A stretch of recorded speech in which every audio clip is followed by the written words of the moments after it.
She laughed while sitting next to another man and said, "You're seriously upset over this?" That was the moment I realized something. If I stayed, I would lose every bit of respect I had left for myself. I didn't argue. I didn't beg. I didn't cause a scene. I just stopped being her boyfriend. My name is Daniel, and this story didn't end with shouting or betrayal caught on camera. It ended quietly, the moment I understood I was no longer seen as a partner, only as someone expected to tolerate whatever made her happy. We were together for almost 5 years, not on and off, not complicated. 5 steady years that slowly turned into something unbalanced. When we met, neither of us had much. I worked IT support for a mid-sized logistics company. Long hours, stable paycheck, nothing impressive, but dependable. Emma was studying communications, obsessed with people, energy, rooms full of conversations. She said I grounded her, that I made life feel safe when everything else felt chaotic. For a long time, that mattered to me. After college, reality set in. She struggled to break into her field. Short contracts, temporary roles, unpaid opportunities disguised as experience. I picked up extra shifts, covered most of the rent, passed on a job offer in another city because she finally landed an interview locally. She told me she appreciated it. She told me I was different. She told me she couldn't have done it without me. I believed her. Looking back now, I see how the balance shifted. Slowly. Quietly. So gradually, I didn't notice how much space I was giving up. When she finally got hired at an event marketing firm, everything changed. Her calendar filled up. Networking dinners, after parties, team outings that somehow always ran late. At first, I was supportive. I asked how it went, who she met, what projects she was excited about. Then the tone shifted. "Why do you always ask so many questions? It's just work. You don't need to know everyone I talk to." I told myself not to overthink it. My last relationship ended badly, and I promised myself I wouldn't project old fears onto something new. But the signs were there. Photos online. Her arm around people I'd never met. Inside jokes and captions. The same name appearing over and over in comments. Ryan. She said he was harmless. Said he was just confident.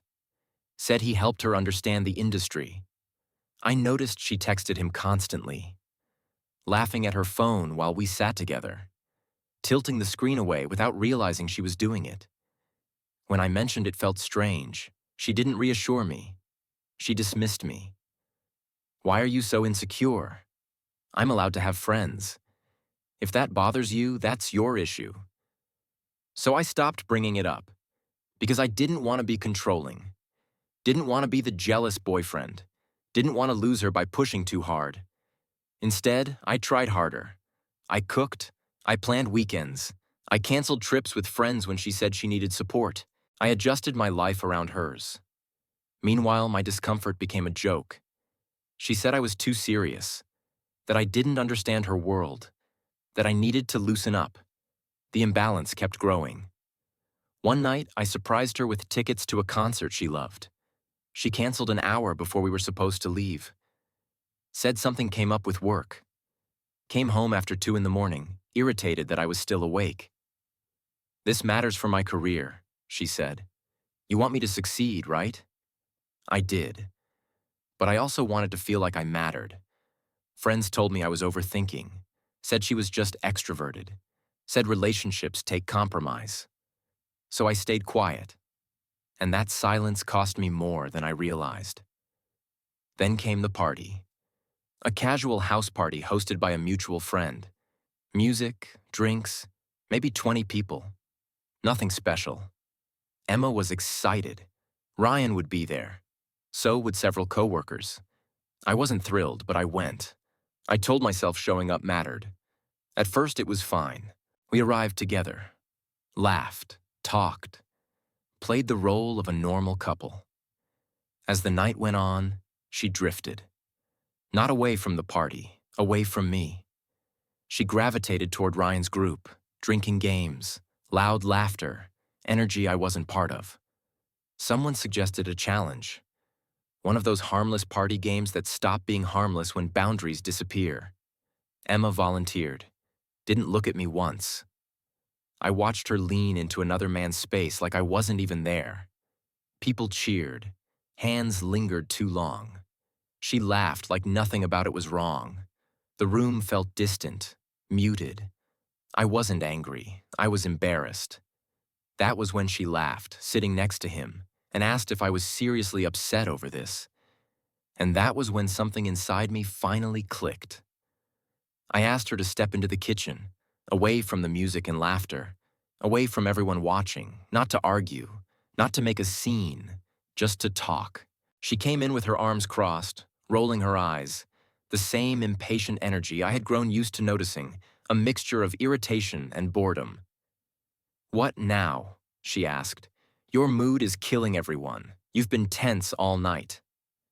I said I wasn't tense, I was concerned, and that the game had crossed a line, that this wasn't about jealousy, it was about respect.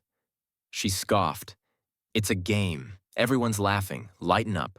Why does everything have to be a problem when you're around?" she said, as if I was the difficult one. I told her my feelings mattered too, that I had boundaries, that what she just did in front of people wasn't harmless to me. Her laugh cut through me, short and sharp, dismissive, almost like a warning. "Stop being dramatic," she said. "You're making it weird." I realized then she wasn't going to consider me. She wasn't going to see my perspective. She was framing me as the problem, as the insecure one, as someone who needed to loosen up, just like she always said when I complained about her crossing lines. I breathed slowly, steady, because for the first time I understood. I didn't need to convince her. I didn't need to plead. I didn't need to explain. "Okay," I said, "if that's how you feel, fine. I won't be jealous anymore." Her eyebrows lifted. "What do you mean?" she asked, confused, not sure if I was joking. I turned toward the door and said, "I won't participate. Enjoy the party. I'm leaving."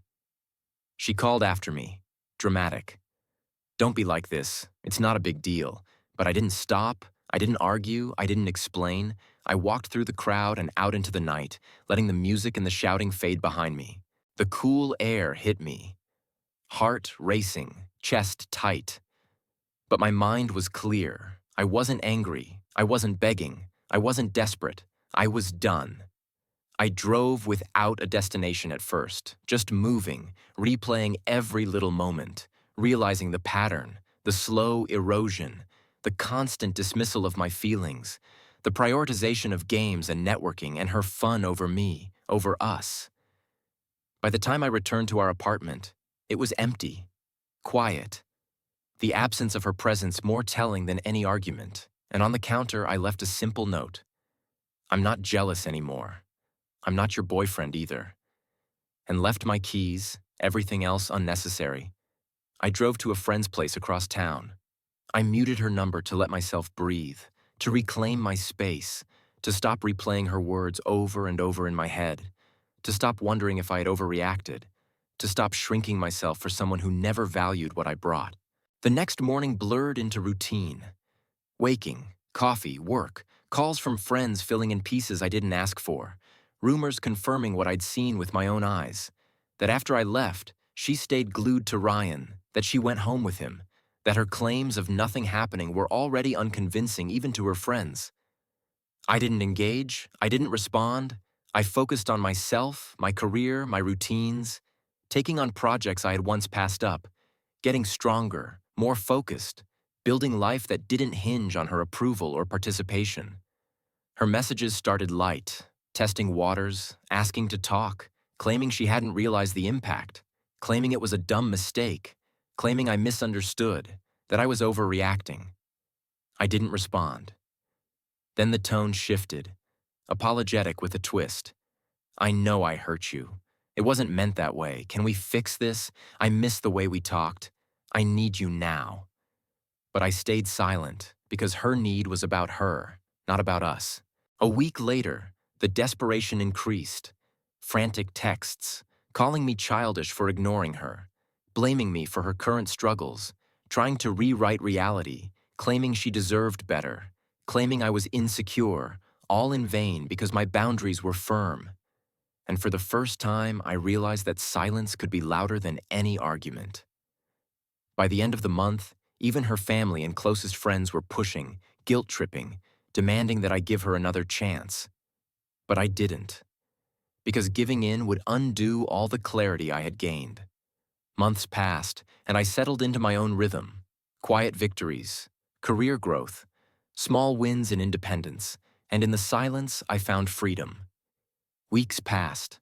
Her messages slowed, then became frantic again, testing, apologizing, blaming, all attempts to draw me back into a space I had left.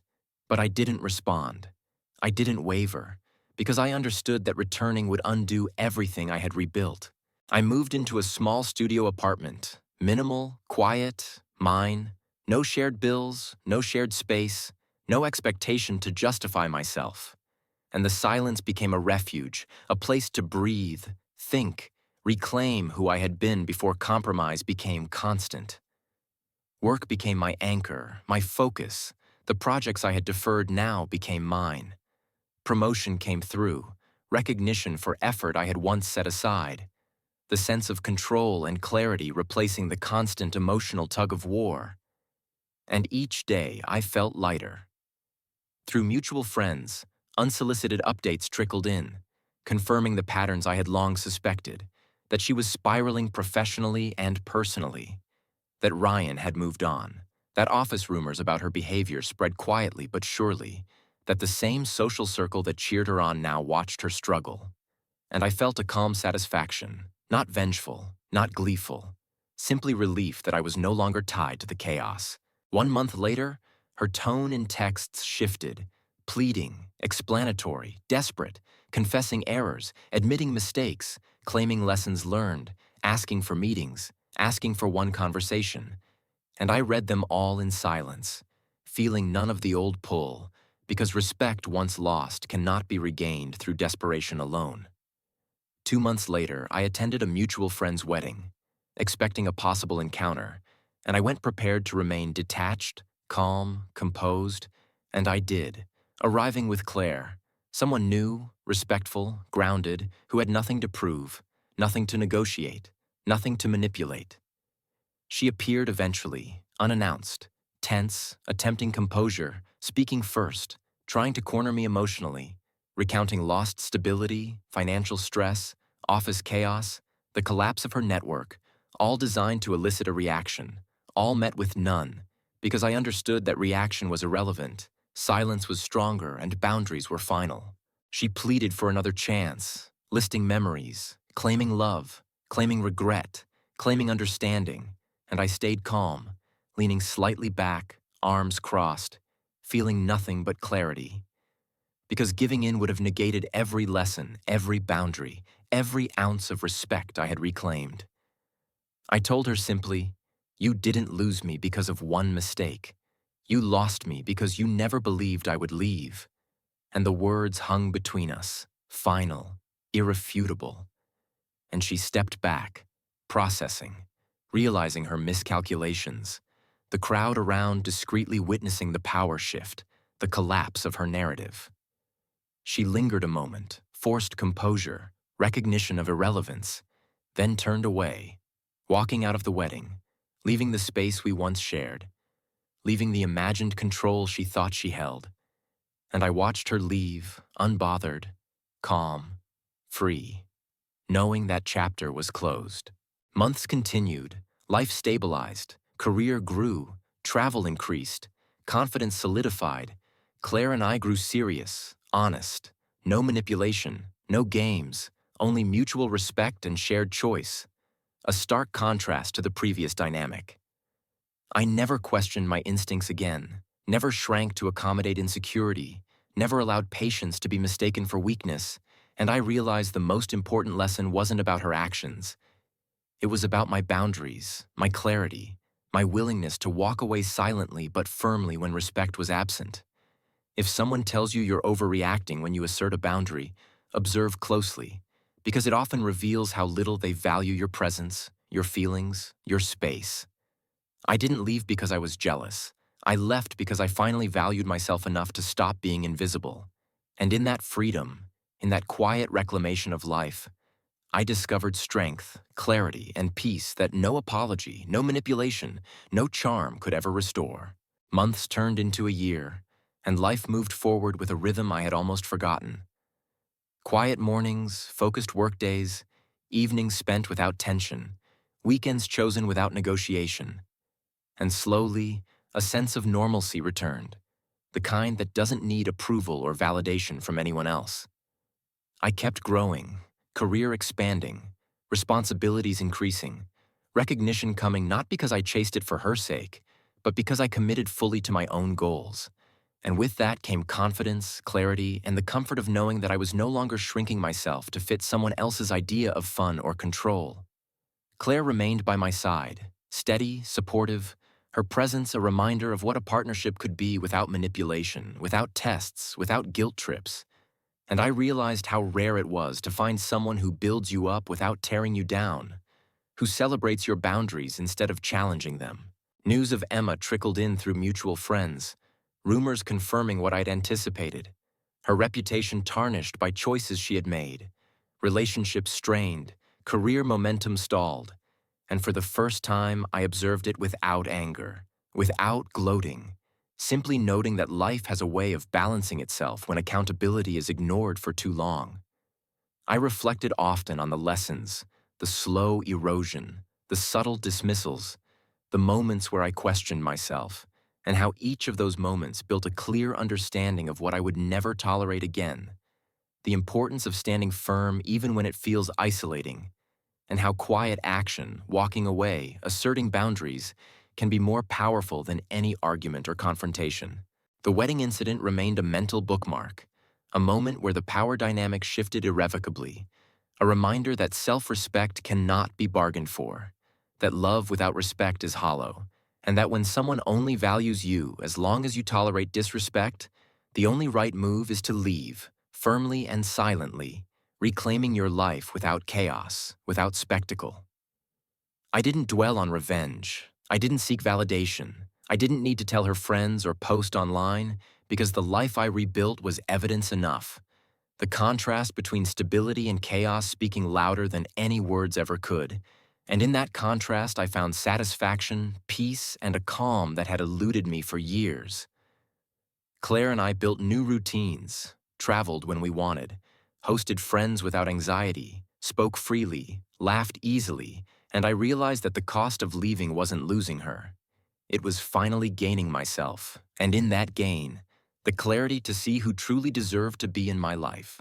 I still think about boundaries, about respect, about the quiet power of walking away, and if there's one thing I would tell anyone listening to this story, it's that patience and understanding are valuable, but self-respect is priceless, and no amount of charm, manipulation, or guilt should ever make you question your worth or your limits.